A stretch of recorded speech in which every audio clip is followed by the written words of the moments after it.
په کوم کور کې چې دا درې عملونه کیږي کنه هغه کور باندې به سحر جادو تعویذات او جنات د دې شیزونو نه بچ کم دی دغه کور په امن کې وي په حفاظت کې به وي دغه کور به محفوظ وي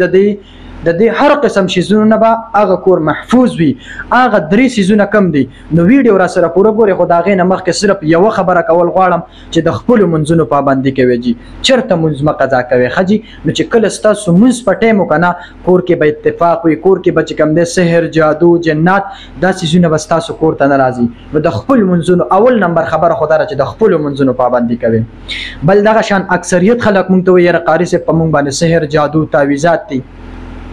نو څوک چې دا درې عملونه کوي کنه په دغه کور باندې به چرته سحر جادو جنات دا شیزونه به چرته هغه ته نقصان نه ورسي چرته به په هغه کور باندې سحر نه کیږي چرته به په هغه کور باندې جادو نه کیږي چرته به په هغه کور باندې جنات نه راځي هغه درې عملونه سدي هغه درې کارونه سدي اول نمبر خدا کله چې کور ته دن کیږي کنه نو په دغه ټیم کې څه کوي بسم الله الرحمن الرحیم دا وایي نو چرته به ستاسو په کور باندې سحر جادو تعویذات جنات دا سیزونه به ستاسو کورونه به د دې سیزونو نه محفوظ وي